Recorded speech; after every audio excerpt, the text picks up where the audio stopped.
Hey everyone, I hope you enjoy this. If you do, feel free to let me know your thoughts. Don't forget to like and subscribe to the channel. Wishing you a great time watching. Hey, Hedge.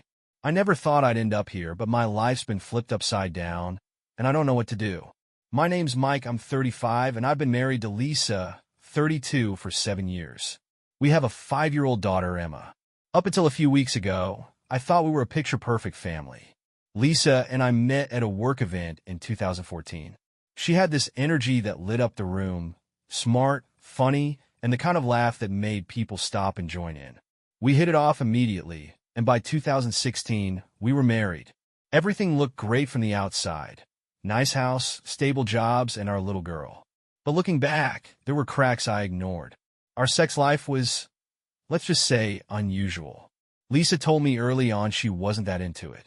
She claimed she had a low libido and assured me that our relationship was about more than physical stuff. For context, I've got what some might call an unusual size down there, like way above average, and Lisa said it was too much for her. Over time, sex became almost non-existent. 10 times in 7 years. 10. Every time felt like I was asking for a favor, like I was some kind of weirdo for even wanting intimacy. But I let it go. I told myself love was more important. Lisa was a great mom, an amazing friend, and our day-to-day life seemed good. I convinced myself that not everyone has a perfect sex life, and I didn't want to be the guy who made it a big deal. Then, a couple of months ago, things started to shift. Lisa was glued to her phone, giggling at messages she never shared. She began going out more often. Girls' nights and work dinners became the norm. Her wardrobe suddenly became a lot more revealing, with tight dresses and high heels she hadn't worn since we started dating. At first, I thought I was overthinking it. I mean, this is my wife, the mother of my child. She wouldn't do something like that, right? Looking back, I feel like an idiot for not seeing the signs sooner. That IT all started to feel off. Lisa's behavior wasn't adding up. The late nights, the sudden wardrobe changes, the secretive texting, it wasn't normal for her. I tried brushing it off. Maybe she was reconnecting with friends? Maybe she was just trying to feel more confident? But then there were the inconsistencies. One night, Lisa said she was going to a work dinner and wouldn't be home until late. That wasn't unusual by this point, so I kissed her goodbye and settled in for a night with Emma. Around 10 p.m., I sent her a quick text asking how the dinner was going. It showed as delivered, but there was no reply. Not even her usual busy, I'll text later. I didn't think much of it until around midnight, when I woke up and realized she still wasn't home. I texted her again. Everything okay? Let me know when you're on your way back. No response. It wasn't like Lisa to completely ghost me, even on a busy night. By 1:30 a.m., she finally came through the door, smelling faintly of alcohol and perfume that wasn't hers. Late dinner? I asked, trying to keep my voice casual. Oh, yeah, she mumbled, not even looking at me. Work stuff? You know how it is. But here's the thing, Lisa doesn't drink. She's always hated the taste of alcohol. And while I know work dinners can run late, this was completely out of character for her. Still, I let it slide.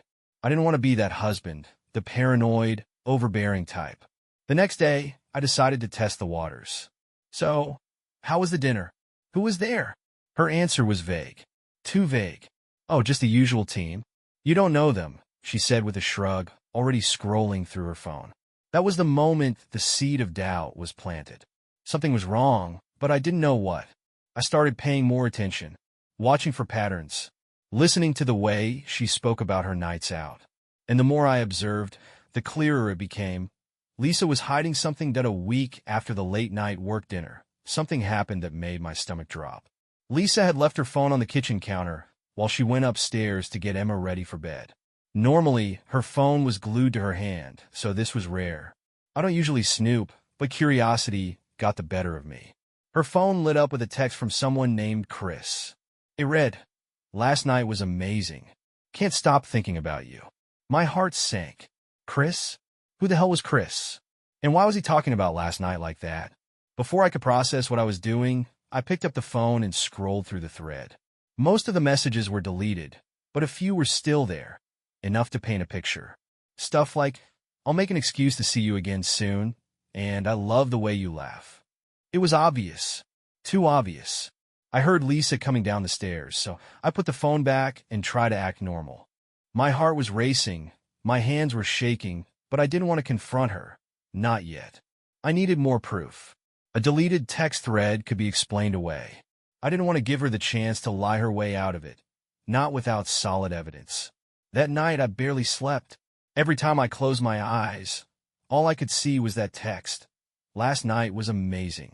I kept replaying every suspicious moment in my head, connecting the dots. The late nights, the new clothes, the secrecy, it all added up. But I still didn't know how far this had gone. Was it emotional? Physical? Both? The next morning, I decided to dig deeper. If Lisa was lying to me, I was going to find out.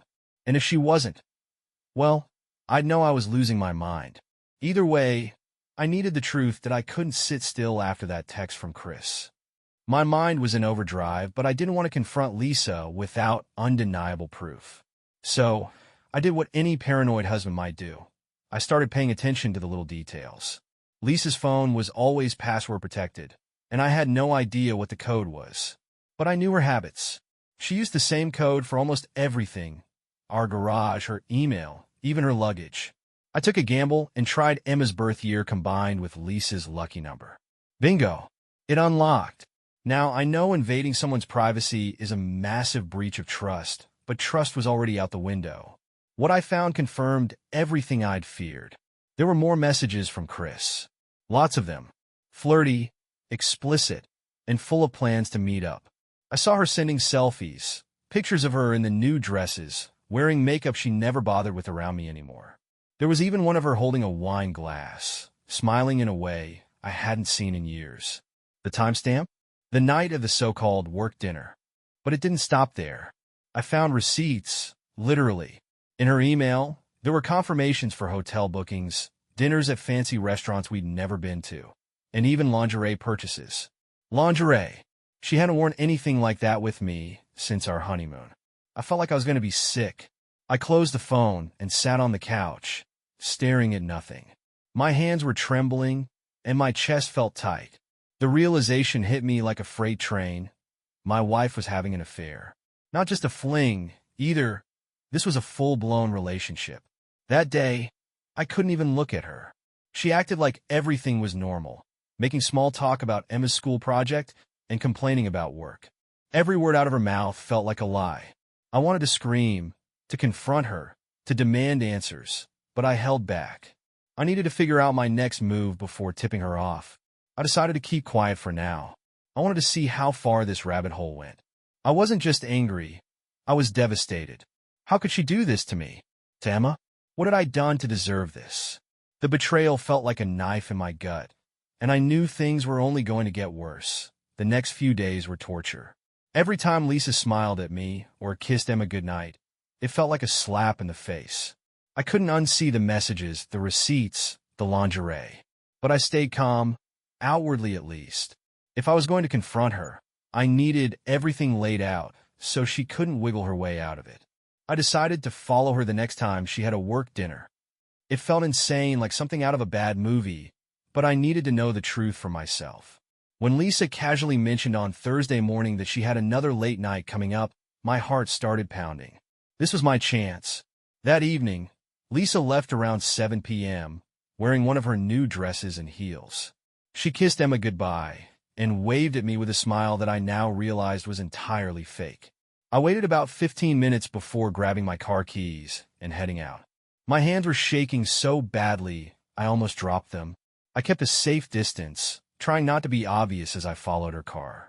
She drove across town to a hotel, not a restaurant, not an office, a freaking hotel. I parked a few spots away and watched as she got out of the car, checked her reflection in the window, and walked inside. It felt like time stopped. I sat there in the car, staring at the entrance, unable to believe what I was seeing. After about 10 minutes, I couldn't take it anymore. I needed to know who she was meeting. So, I got out and went inside. The lobby was quiet, and no one paid me any attention. I scanned the room, heart racing, until I spotted her at the bar. She wasn't alone.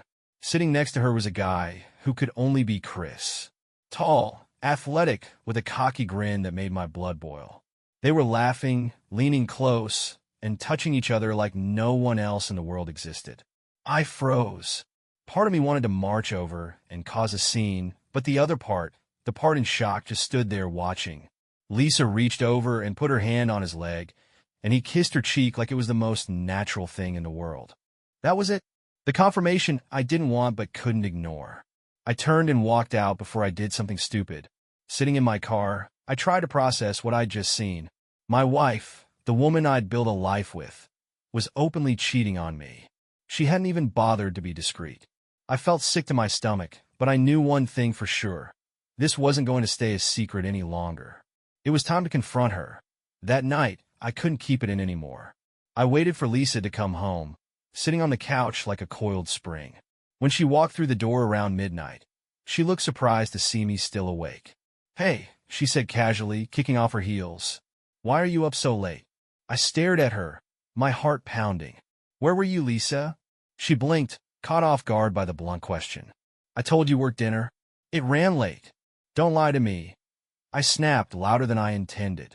"I followed you tonight. I saw you at the hotel." "With him?" Her face went pale, and for a split second, I saw a panic flash in her eyes. But then she recovered, crossing her arms and putting on her typical defensive expression. "You followed me? Are you serious right now? Do you even hear how crazy that sounds?" "Crazy?" I laughed bitterly. "You're sitting at a hotel bar with some guy, laughing, touching him, kissing him, and I'm the crazy one? Don't turn this around on me, Lisa."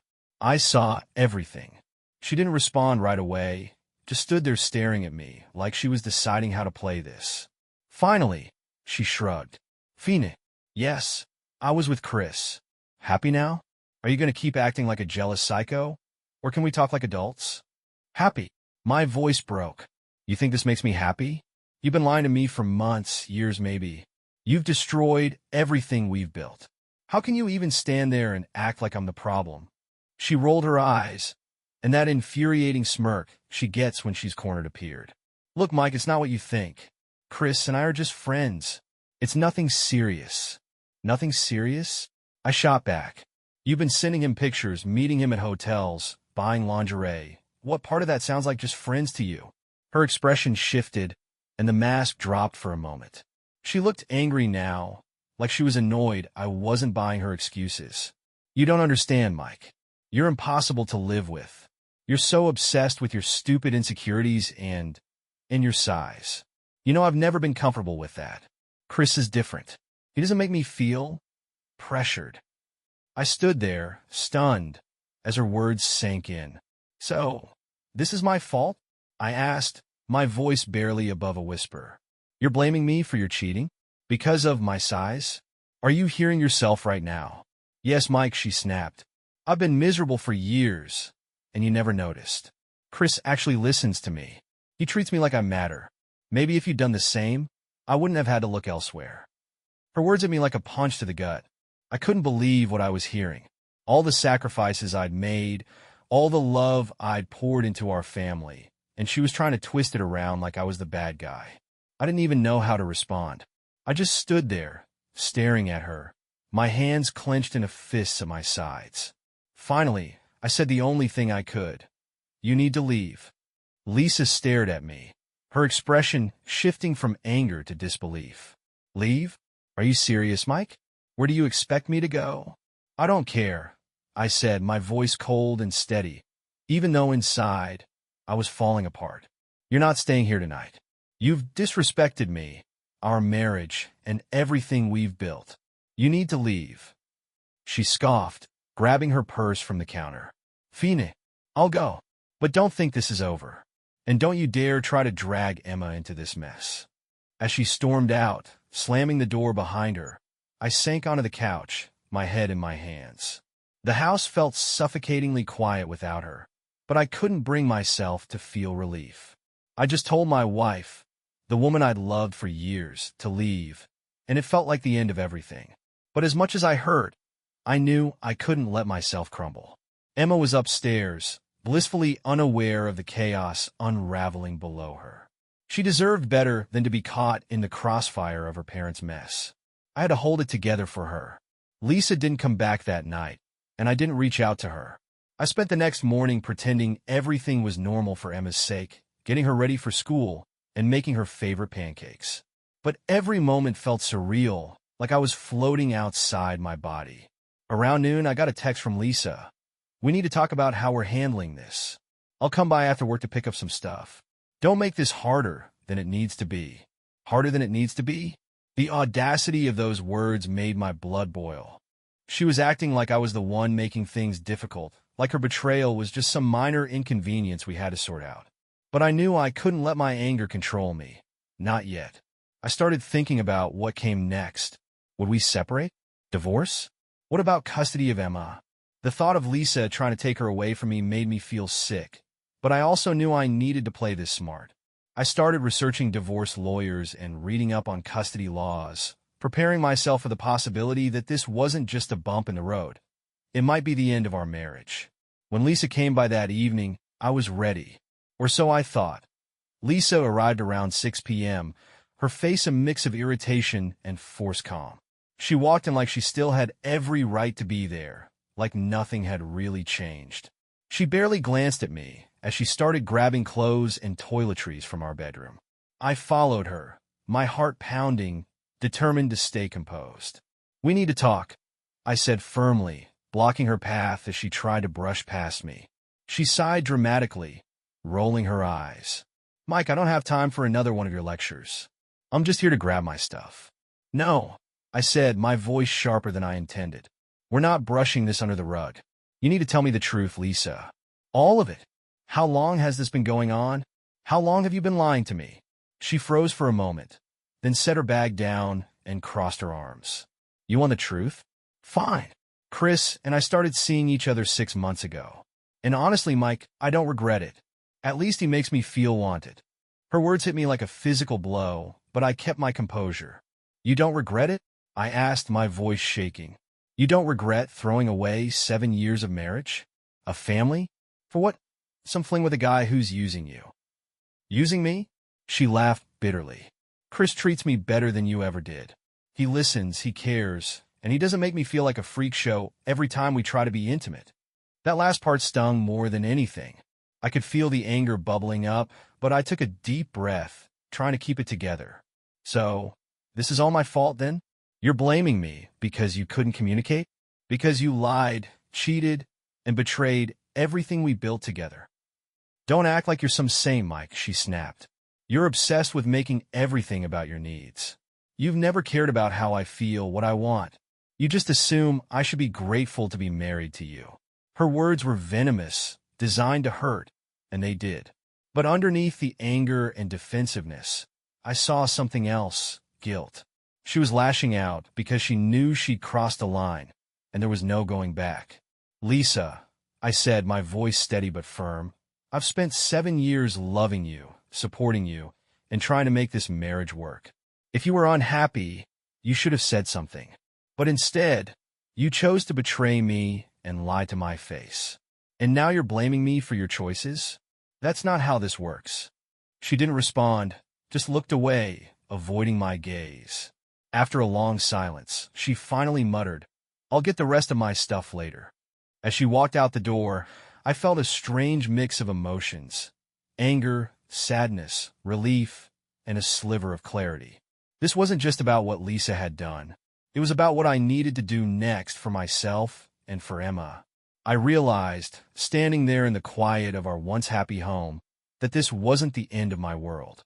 It was the beginning of something new. After Lisa left that night, the house felt unbearably empty.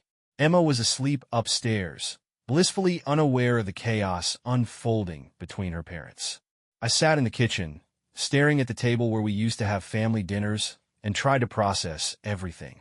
I felt raw, angry, betrayed, humiliated. But more than anything, I felt heartbroken for Emma. She didn't deserve any of this. Lisa might have checked out of our marriage, but I wasn't about to let her wreck my relationship with our daughter.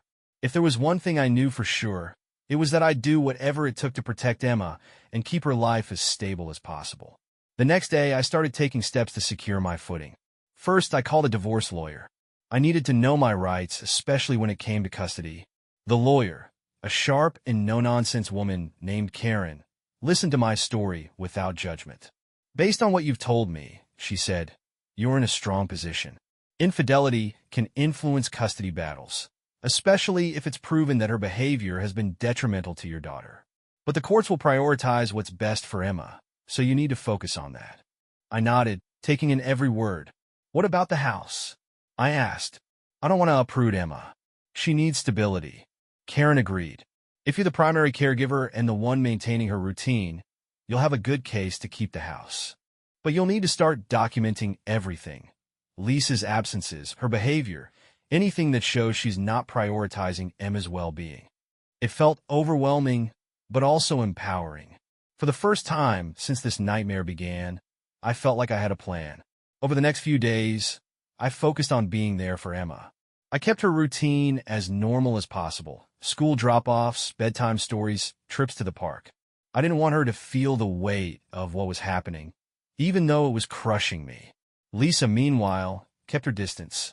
She sent a few texts about picking up more of her things and asked when we could talk about Emma. Her tone was cold, almost businesslike, as if we were negotiating a contract instead of untangling a life together. I knew a confrontation about custody was coming, but I wasn't afraid anymore. Lisa had made her choices, and now I had to make mine. My priority was Emma, keeping her safe, happy, and surrounded by love. If Lisa thought she could waltz back in and play the perfect mom after everything she'd done, she was in for a rude awakening. I wasn't the same naive husband I'd been just a few weeks ago. I was done being blindsided. This time, I was ready to fight that a week after Lisa left, she came by to pick up more of her things. This time, she wasn't as defensive or confrontational. Instead, she tried to play it cool, acting as though she hadn't just detonated a bomb in our lives. We need to talk about Emma, she said, sitting at the dining table while I stayed standing. This can't turn into a messy situation. For her sake.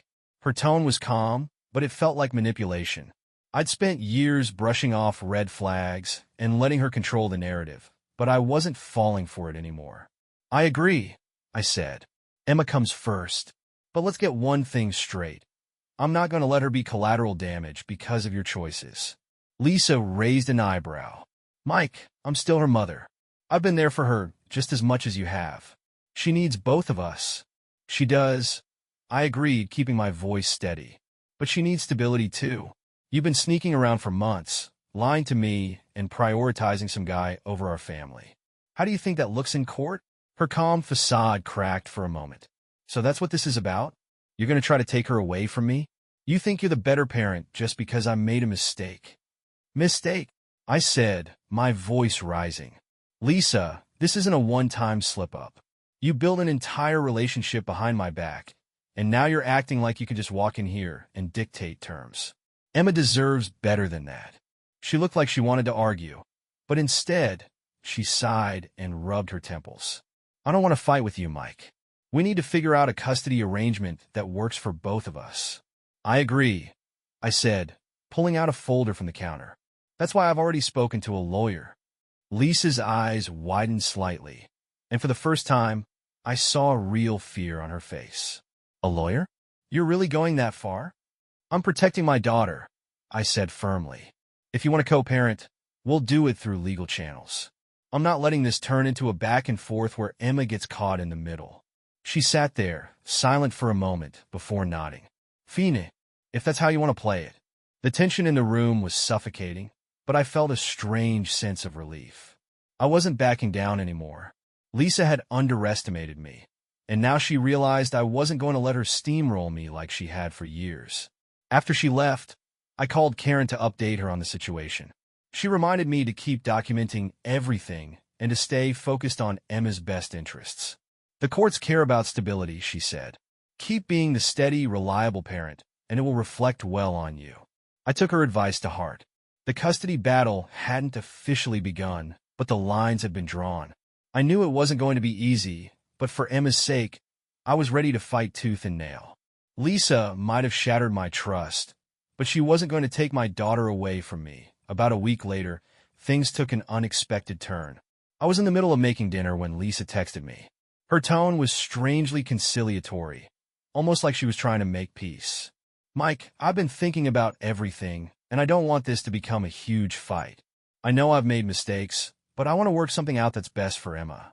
I stared at the message, skeptical. Lisa wasn't exactly known for backing down easily. Part of me wondered if she was trying to manipulate the situation to her advantage, but I decided to hear her out. For Emma's sake, I needed to at least try. The next evening, Lisa came by to talk. She looked more subdued than usual. No sharp comebacks, no defensive posturing. She sat down at the table while I leaned against the counter, arms crossed. "I've been thinking," she began, avoiding my eyes. "I know I messed up, Mike. I know I hurt you. But I don't want Emma to grow up in a war zone. I want us to be able to co-parent without dragging her into this." "Okay," I said cautiously. "What exactly are you proposing?" She took a deep breath. "I'll move out permanently. I'll get my own place close by, so I can still see Emma regularly. We can split custody, maybe something like a 50-50 arrangement." I wasn't sure what shocked me more, the fact that she was willingly offering to move out or the sudden shift in her tone. This was the same woman who had been so defensive just a week ago. Now, she was acting like she wanted to cooperate. "I appreciate you saying that," I said carefully, trying to gauge her sincerity. "But I need to know this isn't just talk, Lisa. If we're going to co-parent, I need to know you're committed to Emma's stability." "I am," she said quickly. "I know I've screwed up, but I love her, Mike. She's the only thing that matters." I wanted to believe her, but I couldn't ignore the nagging suspicion that there was more to this sudden change. "What about Chris?" I asked bluntly. "Is he still in the picture?" Lisa hesitated, then nodded. "He is, but I'm keeping him away from Emma. She doesn't need to be involved in that part of my life." Her honesty caught me off guard. For a moment, I almost felt a flicker of respect for her willingness to admit it, but the damage was already done. "We'll see," I said, my tone guarded. "But everything goes through the lawyers. I'm not making any verbal agreements." Lisa nodded, surprisingly compliant. "I understand." As she left that night, I felt conflicted. On the one hand, her willingness to move out and agree to custody terms felt like progress. On the other hand, I couldn't shake the feeling that this was just the beginning of another chapter in an already messy situation. For now, I decided to take it one step at a time. Whatever her motives, I was going to keep my focus on Emma and make sure she came out of this with as little damage as possible. But deep down, I knew Lisa wasn't done surprising me. That Lisa's offer to move out seemed almost too good to be true. For the first time in weeks, I felt like there might be a path forward, one that didn't involve constant battles. But just as I started to let my guard down, the truth revealed itself in the most unexpected way. 3 days after our conversation, I got a call from Karen, my lawyer. "Mike," she said, her tone serious, "I just received an email from Lisa's attorney. She's requesting primary custody of Emma." I nearly dropped the phone. "What? That makes no sense." She told me she wanted to do 50-50ths and keep things civil. Karen sighed. "I've seen this before. Sometimes they'll act cooperative to lower your defenses, then blindside you with a legal demand. She's claiming you're unstable and unfit to have shared custody." My blood ran cold. Unstable? Unfit? Based on what? "She's alleging that you've been overly controlling and emotionally manipulative, and that Emma's well-being would be better served in her care." I felt like the ground had been ripped out from under me. "That's ridiculous," I said, pacing the kitchen. "She's the one who cheated and walked out. I've been doing everything to keep Emma's life normal." "I know," Karen said calmly, "but these kinds of claims aren't uncommon in custody cases. The courts will want evidence, so we need to stay ahead of this. Do you have documentation of your time with Emma? School involvement, daily routines, anything that shows you're her primary caregiver?" "I do," I said. "I've been keeping records like you told me." "Good. Keep it up," she said. "And Mike, don't engage with Lisa directly about this. Anything you say could be twisted and used against you. Let me handle the communication." After I hung up, I sat there stunned. The person who had betrayed me, lied to me, and abandoned our family was now trying to paint me as the bad guy. It felt like a cruel joke.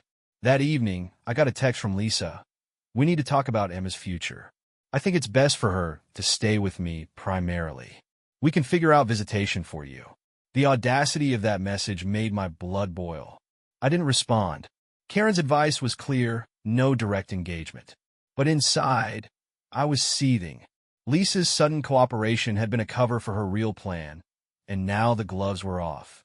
I spent the next few days gathering everything I could to strengthen my case. Photos of Emma and me, school emails showing my involvement, even receipts from her extracurricular activities. I wasn't going to let Lisa's lies dictate the outcome of this fight. For Emma's sake, I had to stay calm and focused. Lisa might have started this war, but I was determined to end it on my terms. The day of the first custody hearing came faster than I expected. I barely slept the night before, running through every possible scenario in my head. Lisa's accusations, as absurd as they were, weighed heavily on me. This wasn't just about clearing my name. It was about protecting Emma and ensuring she didn't get caught up in Lisa's manipulative games. When I arrived at the courthouse, Lisa was already there, sitting next to her lawyer. She looked polished and composed, like she hadn't just tried to flip our world upside down. Chris wasn't with her, thankfully, but just seeing her sitting there made my stomach churn. Karen, my lawyer, was a rock. She greeted me with a reassuring smile. "We got this, Mike.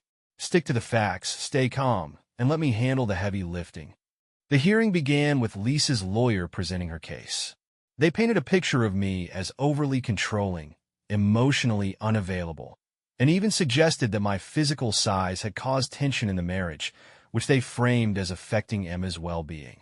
It was surreal hearing these things said about me in a courtroom, like they were talking about a stranger. When it was Karen's turn, she dismantled their arguments piece by piece. She presented the records I'd been keeping, photos of Emma and me together, emails from her teachers, and statements from people who knew us as a family. Karen emphasized my role as Emma's primary caregiver, pointing out how Lisa's recent behavior had been erratic and how her infidelity had disrupted the stability of our home. Lisa was called to the stand, and Karen didn't hold back. She asked pointed questions about Lisa's affair with Chris, the night she spent away from home, and the hotel receipts. Lisa tried to dodge the questions, but Karen pressed her until she admitted to the affair. The judge didn't look impressed. When I took the stand, I focused on Emma. I talked about our daily routines, the time I spent helping her with schoolwork, and how I'd always prioritized her needs. I avoided saying anything negative about Lisa. It wasn't about attacking her. It was about showing the court what was best for Emma. By the end of the hearing, I felt a glimmer of hope. The judge ordered a temporary custody arrangement while the case was being reviewed. I would remain the primary caregiver, and Lisa would have scheduled visitation. It wasn't over, but it was a small victory. Outside the courtroom, Lisa approached me. "This isn't fair, Mike," she said, her voice trembling. "You're turning Emma against me." I looked her straight in the eye. "No, Lisa, you did this to yourself. I'm just making sure Emma has the stability she deserves." She didn't have a response to that, just turned and walked away. For the first time in weeks, I felt like I was regaining control of my life. But I knew this was just the beginning. Lisa wasn't going to give up easily, and I needed to stay vigilant for Emma's sake. For a couple of weeks after the hearing, things were quiet. Too quiet. Lisa stuck to the court-ordered visitation schedule, and for the most part, we communicated only through our lawyers. It felt strange, almost peaceful. But deep down, I knew Lisa too well to think she'd simply accept the temporary arrangement without a fight. And, of course, I was right. One Friday evening, just as I was finishing up dinner with Emma, I got a knock at the door. When I opened it, I was greeted by a woman I didn't recognize, a social worker. She introduced herself and informed me that there had been a report of emotional neglect and instability in the home. "What?" I stammered, completely blindsided. Who would say something like that? The social worker gave me a measured look. "We're required to follow up on all reports. Can I come in and take a look around?" I let her in, my mind racing. This had Lisa written all over it. As the social worker toured the house, Emma sat at the dining table, happily coloring. I answered her questions as calmly as I could, showing her Emma's room, her toys, and even her schoolwork. She didn't seem to find anything concerning, but the whole experience left me shaken. After she left, I immediately called Karen. She wasn't surprised. "It's a common tactic in custody battles," she said. "They file a false report hoping to make you look bad. It rarely works if there's no evidence to back it up, but it's frustrating and invasive." "Did they say who filed the report?" "No," I said, running a hand through my hair. But I'd bet my life it was Lisa. Karen sighed. Probably. Keep documenting everything, and don't let this rattle you. The social worker didn't remove Emma or take any immediate action, so that's a good sign. But if it happens again, let me know right away. The next day, Lisa texted me, pretending like nothing had happened. How's Emma doing? I hope she had a good night. I didn't respond. I knew better than to engage with her directly. But her tactics only strengthened my resolve. She was willing to stoop to any level, even weaponizing false accusations, just to try and regain control. It wasn't about Emma's well-being. It was about her ego. The incident made me more determined than ever to protect my daughter. Lisa might try every trick in the book, but I wasn't going to let her destabilize Emma's life. The court had seen through her once, and I was confident they'd see through her again. Still, I couldn't shake the feeling that this was just the beginning of Lisa's next move. If she was willing to go this far, what else was she capable of? For now, all I could do was stay one step ahead and keep focusing on what mattered most. Emma. The next few weeks were tense. I knew Lisa wasn't done trying to undermine me, and the social worker visit had only confirmed how far she was willing to go. I kept documenting everything, Emma's routines, her progress at school, even texts and emails from Lisa. I refused to give her an opening to twist the narrative in her favor. Then, the hammer dropped. One morning, I received an email from Lisa's lawyer. It was a formal notification that Lisa intended to petition the court for full custody. The grounds? She claimed I was emotionally manipulative and unable to provide a nurturing environment for Emma. She even included statements about the social worker visit, twisting it to imply that I was under investigation. I forwarded the email to Karen immediately, my anger boiling over. She's trying to rewrite history, I said when I called her. She's using the visit she caused to paint me as the problem. Karen stayed calm, as always. This isn't surprising, Mike. It's a scare tactic. The burden of proof is on her, and from what you've shown me, she doesn't have much of a case. We'll fight this. Despite her reassurance, the idea of a court battle over Emma terrified me. This wasn't just about proving I was a fit parent. It was about Lisa's willingness to drag Emma into the middle of her lies. I knew I had to be prepared for anything. At the next court hearing, Lisa came out swinging. Her lawyer presented a polished, exaggerated version of events, painting Lisa as a devoted mother who had been pushed away by my supposed controlling behavior. They even tried to use my physical size, yes, again, as a reason Lisa felt unsafe and unsupported, framing it as a root cause of our marital issues. It was absurd, but it also made my blood boil. I sat there, gripping the edge of the table, forcing myself to stay calm as they twisted the truth. Then it was Karen's turn. She tore apart their arguments with precision, presenting a clear timeline of events that highlighted Lisa's infidelity, her erratic behavior, and her own admissions about prioritizing her new relationship over Emma. She even brought up the false social worker report, showing how it was filed just days after the initial custody order, a transparent attempt to sabotage me.